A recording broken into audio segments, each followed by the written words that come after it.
appreciate all of you attending today, our Alumni Merit Luncheon and Seminar.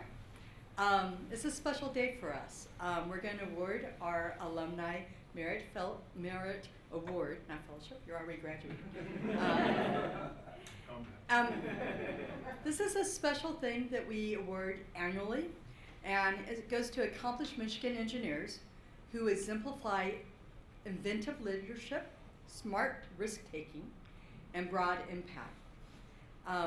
And our person today really exemplifies it. It goes to Mohommad Fatouraie. He is a graduate of our Global and Automotive Manufacturing Engineering degree, which he got in 2010. And I'm going to tell a story because Margaret's there. All right. So while he was taking everything, he took Auto 501 and 433 from you, right? And that's when Margaret swoops in. And she recognizes the talent, and then she takes them over and convinces them to stay and go on for a doctoral degree, right? And so he stayed and did a doctoral degree under Margaret, Professor Roldridge, in mechanical engineering. And it says here that you develop internal combustion engines that are more efficient and release less pollutants emissions than current vehicles. So today I thought he was going to give a combustion talk. But since then, he's done quite a few other things. He did continue on as a research scientist and a postdoc. Did quite a few added to the literature. Actually got the Society of Automotive Engineers, or SAE, Outstanding Oral Presentation in 2013. And this is kind of significant. This is a big, big organization. And to get that, that's a big deal. So that means that he can give good presentations, and we have high expectations for today. It's only the way to do it. Just saying. But he left us in 2016, and this is, again, the swooping thing going through, where Bosch swooped in and convinced him to come and work as Bosch. And he's really raised up in the ranks, and now he's manager of the Systems and Engineering Group, which is sings to Bob's heart here, there. And he takes care of the powertrain for passenger cars, but also electrification. We had quite a talk last night about, being integrated and the mindset of that, and not only just from systems engineering, but also those that are contributing even at whatever level, that they have to have this broader mindset, which I believe you're going to talk some about today. From an alumni standpoint, even though he went off to Bosch, he still comes back. He directs sponsored research. He was very engaged with not only Professor Woolridge, but Andre and Volker and a number of other professors there in the automotive industry here at He also gives lectures. He's helped to mentor people. And as Margaret says in he's a staunch and supportive advocate of the mission of and the ISD program to create thoughtful, smart, and inclusive leaders in the engineering profession. And that's exactly what we think about of not only Michigan engineers, but for alumni, how they always give back, and we're eternally grateful for them. Thank you. Thank you.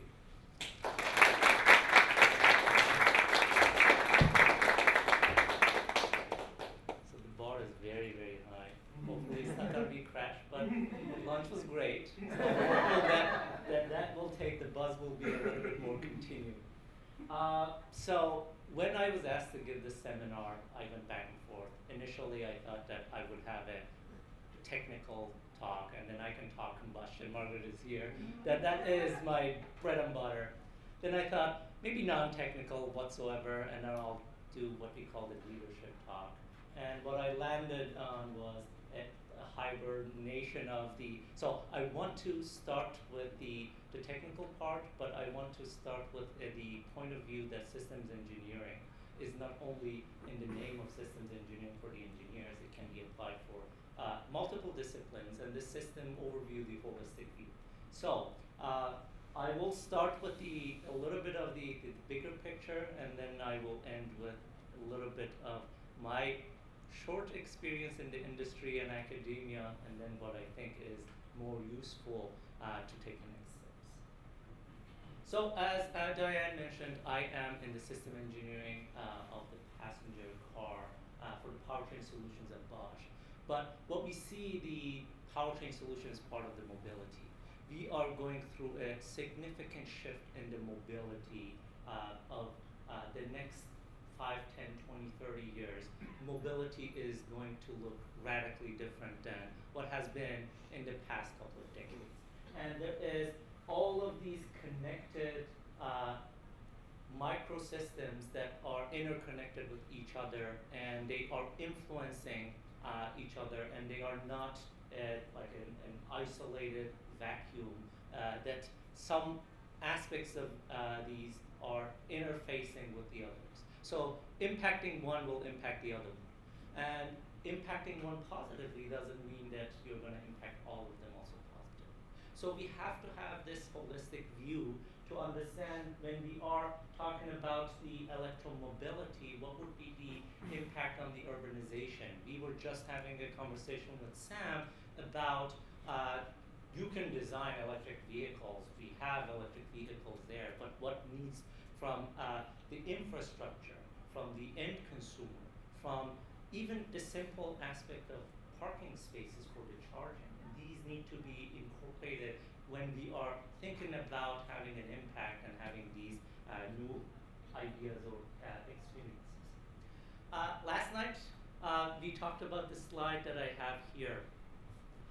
When we're talking about design or decision making, it's a balance. Usually, it's not gray and it's not black and white. It is a gray zone. And what I have here is the three aspects of the engineering design or engineering problem solving that I have here. We have the, it needs to be, at the end of the day, the commercial side needs to be there in order to have the success. So it needs to be affordable for the end consumer as well as for the industry to make money. So it cannot be a niche application. It can be a niche application, it wouldn't have such an impact. So the affordability is one corner. The other corner is the user experience. So when we're talking about product, the service, system, the user experience is very essential. You can have the best product technically underneath the user experience, but if it isn't designed for a proper application, it's not going to be successful.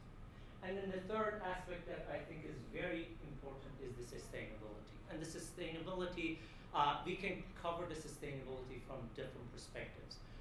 The CO2 and greenhouse gases is something that comes to mind necessarily, but we can have also a holistic view of the sustainability.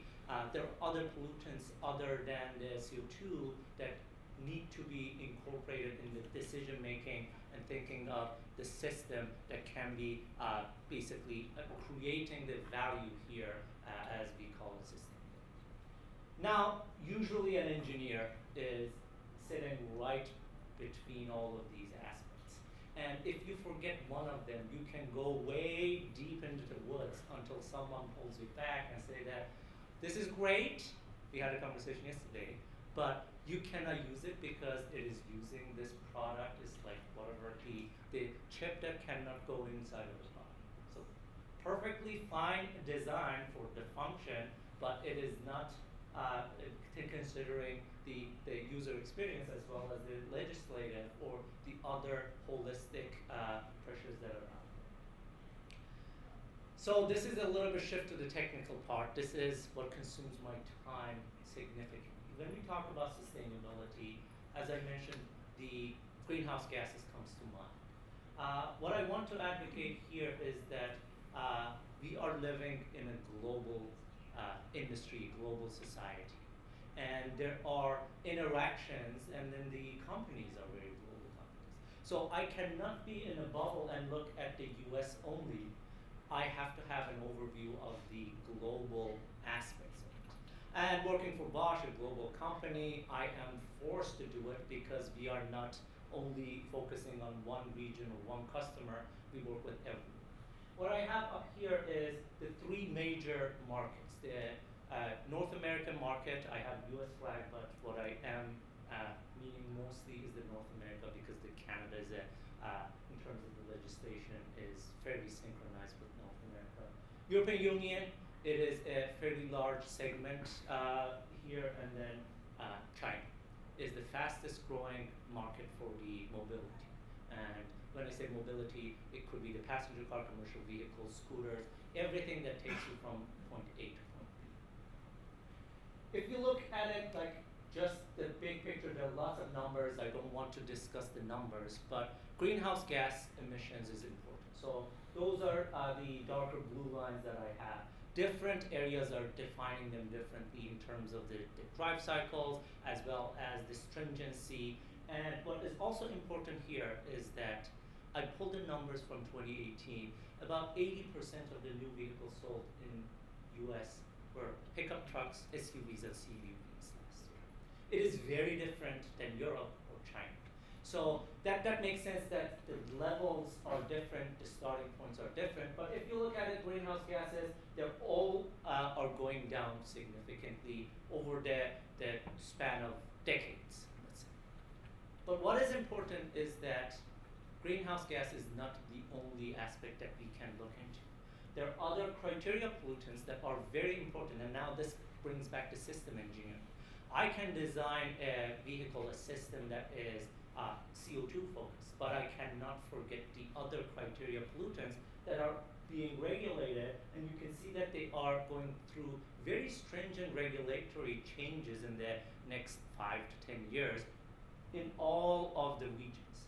What has been introduced also in European Union and in China is following fairly quickly is the real drive emission as well, that it's not just the cycle that the emissions are being evaluated over, it is the real drive emission with these portable emission units, and then you have to drive the vehicle in the regular roads and then you have to pass them. We have two targets at Bosch, and the 2025 target that we have is the minimal pollutant emissions, so that's the target we have, and also we have to reduce the CO2, and for the 2050, we have the zero emissions and CO2 free target. And in order to go through this transition of 2019 through 2025 and then 30 up to 50, there is a whole lot of work needs to be done. This is my second to last technical on the combustion side slide. So if we just focus on the CO2, there are various technologies that you can introduce to impact the CO2 emissions, quote unquote, the fuel economy of the vehicle.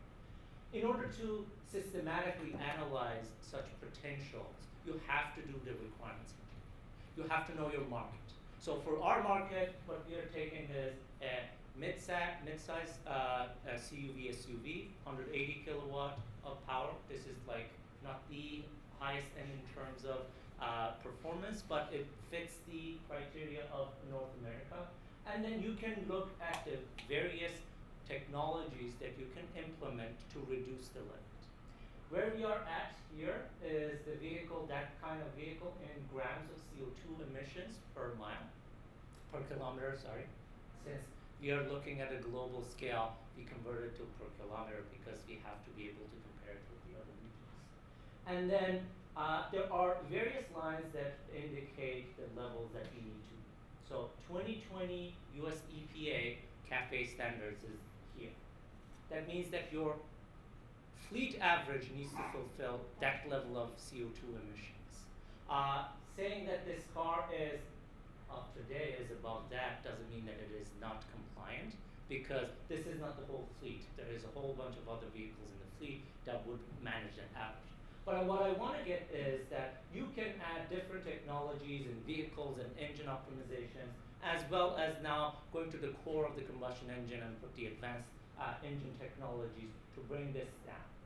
What we are seeing down here is two lines. The first one is the original CAFE standard, which is set by President Obama in 2009 for the 2025, which also synchronizes fairly closely with the European legislation for the 2025 for such class of vehicle. So that's a good starting point. Recently, there has been in the news all of the talk between the EPA, NHTSA, and CARB, and discussing the different scenarios for the CO2 legislation. And a few weeks ago, there was a memorandum of understanding that was signed between the four of the OEMs and car to basically hit the target for 2025 with the 2.7% improvement per year, and that would bring us here.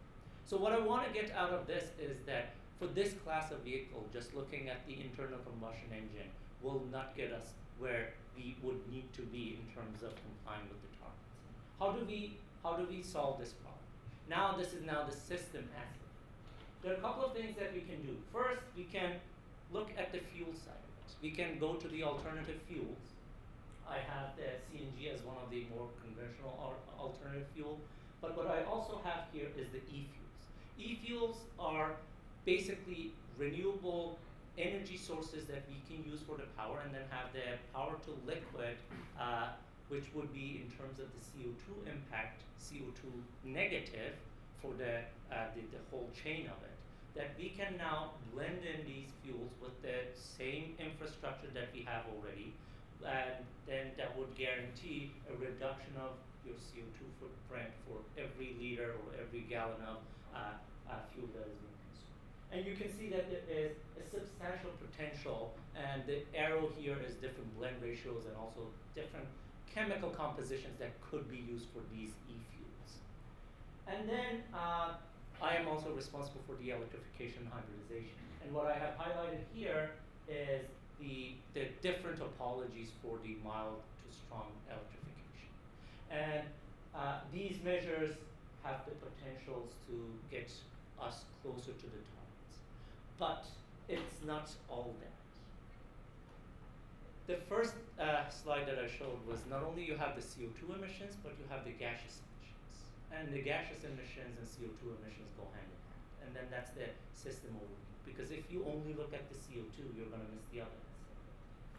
There are various technologies to reduce the gaseous emissions. The gaseous emissions are the non-methane organic hydrocarbons, as well as the nitrogen oxides, and then particulate matters that are polluting.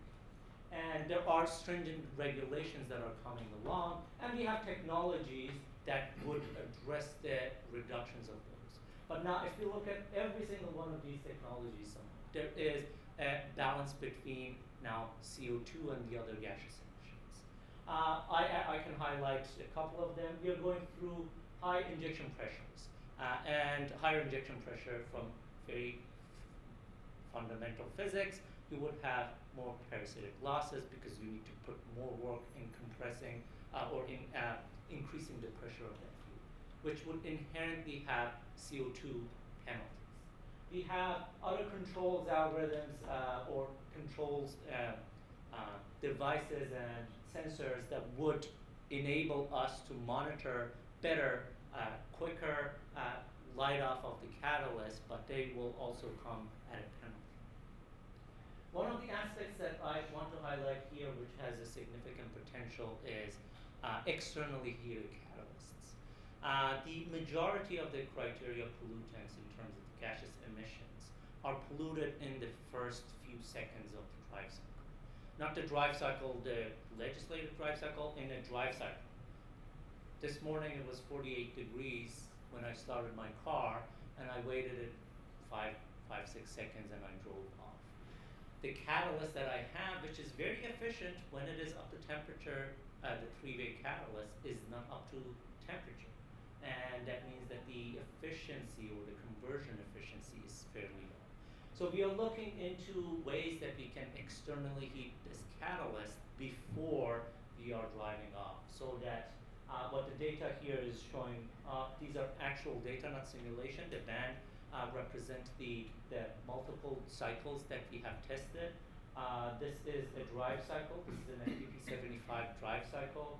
The darker gray is the conventional unburned hydrocarbon emissions that we have in the tailpipe, and you can see kind of in the first 40-50 seconds there is this significant increase in the absolute milligrams of unburned hydrocarbon, but it kind of plateaus. At this point, your catalyst is converting very efficiently. what we can do is, if we externally heat a catalyst, we can, first of all, have this earlier light up of the catalyst, which will enable me to have the drive off and then reduce the levels of the unburned hydrocarbons by about 50% in this case for this application. But how are we doing this heated catalyst? Again, you need energy, right? And this has the CO2 penalty. You can do it with electrically heated catalyst, which would mean that you would have a mild hybrid system, a 48 volt or high voltage battery system that you need to carry the weight. You need to compensate for the state of charge when you're stopping the vehicle, so you're not basically using the whole potential of your electrification, as well as the other alternative, which is a burner concept, that you can have a burner that is dedicated to heat up the catalyst, but then that burner needs to have fuel, and then there is also a penalty in that regard. So what I want to highlight here is that if we isolate them, the world would be much easier. It is not that simple, and that's what is motivating me. These challenges that are beyond a simplistic like component or simple methodology that you can apply and then take it to the next one. I want to put another parameter here. Automation is coming. We are involved in the automation. I'm highlighting results here actually from a publicly funded project that we have with University of Michigan is also one of the partners that we have with this project. What we're looking at here is different levels of connectivity and automation, and what would be the effect of these on reducing my fuel consumption. There are multiple aspects. I'm gonna talk about two aspects of it. First, with the connectivity and autonomy, what can be done is that you can have some drive cycle smoothing, meaning that if you know what is the traffic ahead of you, by the car ahead of you or by the infrastructure that is sending you the information that there is a slow traffic a mile upstream, you can adjust your powertrain to be very efficient to get to that point without continuing and then at the end of the day using the friction brakes and then losing all of that energy. The other aspect is that you can smoothen some of the transients. That transients are the critical points in the both gaseous emissions as well as the fuel economy penalties when you have severe transients. So you can do that. And when you have the connectivity, now that the cars can talk to each other, instead of yielding at a stop sign or merging intersection, instead of stopping and then launching the vehicle with a significant loss, you can synchronize and then the merging could happen more smoothly. So all good. Two aspects that I wanted to highlight here. One, when you're talking about these issues, how are you gonna evaluate a stochastic system, which is a traffic with deterministic measurements, right? Now we don't have a drive cycle to basically say, I'm gonna run this drive cycle and this is my emissions or this is my fuel consumption. You're talking about traffic that is stochastic, and you're talking about the behaviors that are gonna happen without the deterministic evaluation. Obviously, we are doing testing at Umtree, and you can simulate some of these scenarios, but at the end of the day, what happens is that for your evaluation of your potential, you have to have this criteria that takes into consideration this stochastic approach. So you cannot have a single number that says that this is the benefit of this technology versus the other one. Rather, you would have a spectrum based on the variability that you would have. So that's one.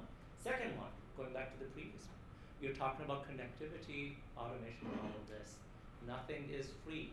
You have to use computational power to do all of these. Even if it is a cloud computing, there's the cybersecurity aspect of it, that I don't want someone to hack my car while I'm driving, right? And if it is on board, you're getting to a point that up to 3 kilowatts, 4 kilowatts of power consumption is required for these connectivity.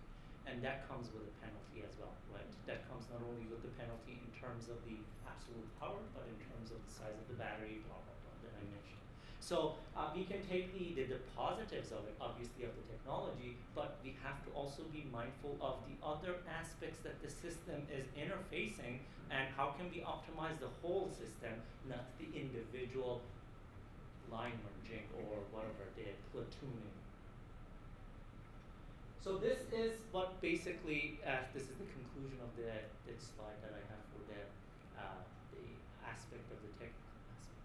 When I'm designing a powertrain, when I'm evaluating a powertrain, there are multiple aspects that needs to be included in this decision making. We talked about the regulations, the CO2 regulations, greenhouse gas emissions, as well as the criteria pollutant regulations. We need to talk about the topology of a system that yields the optimum solution, not the individual parts or subcomponents that are designed to work very well in their little bubble, but then they cannot be yielding to the overall system improvement. And the disruptions are coming here. So with the automation and connectivity, we have to also shift the paradigm that we are thinking in terms of just optimizing my ICE or optimizing my transmission or the powertrain. So these are the aspects that, day-to-day aspects that me and my group are involved in. Now shifting to the, let's call it the leadership part of it. How can one tackle such a complicated system? And this is something that I say I have stolen it from a great book I highly recommend, The Rebel Talent. It is by Francesca Gino. It is basically advocating being a rebel, questioning the status quo. This is very essential because if we were to do the incremental changes of all of our previous generations of engineers, we are not going to go very far. I want to think outside of the box. And then one of the things that I love about that book is the story that I'm going to tell. They have, I can't remember the age of the kid, but like 5, 6-year-old on a breakfast table, and then the kid says to mom, "Oh, do you remember we were coloring our eggs the other day?" It's like, "Yeah, we use the food color to color our eggs." And she said, "Can I add that to my cereal?" And then the answer was like, "No, why would you do that?" And then the dad comes and tries to argue with the kid that, "Oh no, that is not the way to do it, blah, blah, blah." As he is giving his lecture, the kid already has put in the food coloring, and then there is now a soup of the cereals floating on a pink cereal milk. But that's what I love about this story, is that who says I can't do it, right? If we constrain ourselves to the thinking of, oh, it hasn't been done before, no one is going to do it. And sometimes we, and I say to myself, as we're getting ahead in our education as well as the careers, we get more bogged into our preconceptions. And then we get emotionally attached to our ideas. And some of the ideas were great 20 years ago, but you have to let them go. And this is why I advocate, and I'm using the cliche to the team, just like fail quick, because if you fail quick, the overall cost of the innovation is going to be significantly lower. The other aspect that I'm very glad that was very much highlighted in the State of College this morning is the diversity. I am involved in the diversity and inclusion in Bosch as one of the committee members here. This is very personal for me, but pragmatically, even as an industry, even as a corporation, it pays off. What I have here in the right-hand side are McKinsey reports from 2 years. They did a survey in 2014 and 2017 across the different industries. And what they are indicating are the earnings before interest and taxes, EBIT, of the companies with the top quartile and then bottom of diversity. The left-hand side is the gender diversity in the executives, and the right-hand side is the ethnic diversity. And you can see that clearly, even monetary payoff is there with the diversity. How do I see this perspective? It is still very low. So these are the absolute numbers. So average women samples are 13 and 14% across the industry in the executive positions. But you can see that the top companies in terms of diversity versus the bottom companies, there is a 15 to 20% gap. That is huge. If I am a shareholder of any of those companies, I would bring this every day in the shareholder meetings. Why aren't we pushing for diversity? And I'm very glad to hear the numbers that we heard this morning in terms of the leadership in the college, in terms of the diversity. The other aspect that is important, and this also goes back to the college, is that as part of the committee, we analyzed it, right? We looked at our numbers are not where we want to. But when you look at the numbers of graduates that are coming in terms of the gender and ethnic diversity, there is a little bit of a problem embedded in the education system. So this is, I took the bachelor's degree awarded by ASME, and you can see that in engineering, female is roughly 20% bachelor's degree. So that's a challenge for me when I'm recruiting. I have inherently a smaller pool of very qualified candidates that I can choose from. And I was very glad to hear that all our graduate as well as the undergraduate levels in terms of the diversity, I heard the numbers 30%, which is great. We need to do more. It's not done enough. And what is also important is that it's not at college level. You need to go through a little bit of it like upstream and then K through 12. People need to understand engineering. People need to relate to engineering, and then push the boundaries of these cliches, and then get engaged, and then the workforce need the diversity, not only in terms of the diversity culture, but as I showed in terms of the throughput of a company, we need to. What comes also with the diversity is the work sharing and work style that is shifting very much. Few decades ago, maybe not that far, this was the status quo in a company, right? Everyone had their own desk, and I don't think I see any diversity. These are all white men at their desks, and this was how it was. But what we are looking today is that work culture, and what we want to advocate is this more cooperative, diverse interaction that can get us great ideas, that can get us that food coloring in our cereal bowls. And lastly, I wanted to talk about, from my perspective, what are the values that we need to cultivate in ourselves, in our personal lives, as well as the education, as well as throughout our industry experience, that would promote a better culture in the workspace and work sharing. So I have a couple of them. I don't want to go through all of them, and by no means this is an exhaustive list, but I think everyone can agree when we're talking about work sharing, interactions between the colleagues, trust, respect, and openness is the first step. If I cannot trust my colleague, how can I be confident that the parts that are delegated or escalated to those colleagues are going to be done in a professional manner? Ethics is very important, and then the ethics in the work environment is basically in the accountability and responsibility aspects of it, right? Everyone needs to be accountable and responsible. What is sometimes missing is this appreciation part that I have done. Appreciation is important. I am delighted and honored today to be speaking here, and that touches that part of it, right? You work your butt off and do a great job, but when you do not get that positive feedback, it is something that gets monotonous. People in industry I'm looking at they escalate the smallest problems with zero hesitation. Zero hesitation. Something small goes bad, and then everyone knows about it. Everyone starts the task force and this and that. But the things that are going well, they rarely get acknowledged, and this is important, and I want to emphasize, and this goes at every aspect, even like personal relationship, that openness of acknowledging when things are going well is also very much important. And lastly, the courage, that was what I was talking about. Be courageous, be a rebel, question the status quo. Do not filter yourself. There is not such a thing as a bad idea.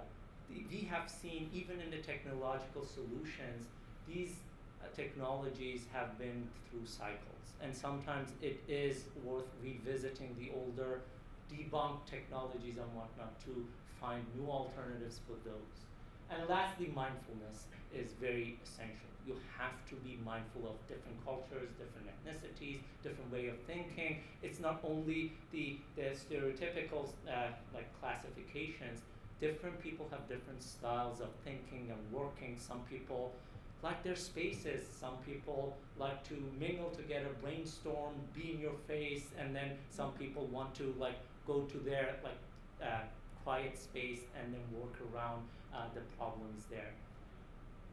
That was basically it. I am delighted to be here. I hope this was something that captured some of the ideas that I had in terms of the technical aspects of the systems engineering, as well as a little bit of the leadership aspects of it. I'm happy to answer any questions that you have.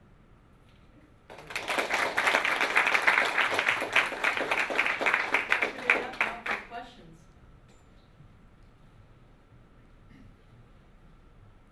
So, not technical at all, but Sam and I were having this conversation just before you started your talk. So the industry is rapidly changing.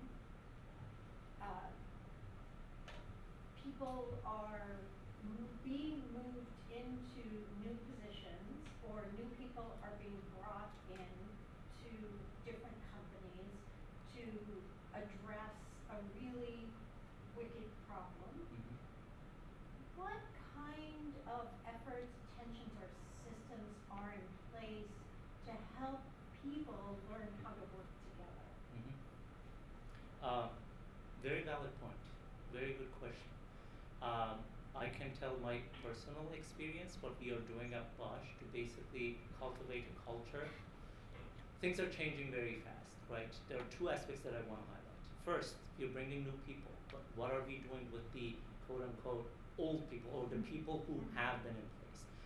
First, those people need to get the opportunities for their careers to learn new tools, to learn the needs of the company better, and then realign if they choose to their careers that is aligning with their rapidly changing industry. So that's the first aspect, which is very important for us. Second aspect is, how do you start these, let's say, work sharing cultures in the company? We have multiple initiatives that are across the board trying to cultivate the culture in the company. And for that, HR is leading this, but as I mentioned, there are different groups. Diversity and inclusion is one thing. Generations at Bosch is another thing. That these are the working groups that have the task of trying to integrate the new culture. What also is very important is try to have an unbiased, unfiltered conversation with the associates. I use the word leadership, and I don't want to say leadership too much, because outside of Bosch it means a little bit hierarchical. I am the leader. We have on the walls that 100% of the associates are leaders, because at the end of the day, it's the whole chain that needs to perform. It's the system that needs to perform. And at every level, from the co-op to all the way to the chairman of the board, they have to have that understanding of leading their part and responsibility to get there. So we have initiatives, we have trainings, there are external trainings as well as internal trainings. We have seminars in terms of diversity and inclusion. We have at least 2 seminars every year. We have diversity days. We also put a lot of emphasis in the team building and also giving back to the community. We have been partnered with Gleaners to basically go and then do volunteering work, Habitat for Humanity, and we're using these to culture, to cultivate a culture of group dynamics, kind of break the hierarchies among the different levels of associate. And one last thing is, in my group, I have started, I'm a terrible soccer player, but I love watching soccer. What I did when I started at Bosch was, the first summer we started pick-up soccer games, and everyone was invited. We had our summer intern tackling our vice president from behind, which was great because not the tackle part was great, but it was great that the intern doesn't see all of those barriers between him or herself and the VP, and we are trying to basically get to there. By no means we are there, by no means we are perfect, but we are trying. I have a question. I'm going to pull a lot of the people in here. One of the things that we are looking at the University of Michigan is mobility in many different ways, and lots of efforts. You're aware of here at the University of Michigan. Within ISD, where we have the systems, the automotive and the manufacturing and all of these, where are places that you think are future trends that we're not addressing now that are in our wheelhouse to be able to really affect as far as the workforce that you need coming in for yourself and for Bosch? One aspect that comes to mind is cybersecurity.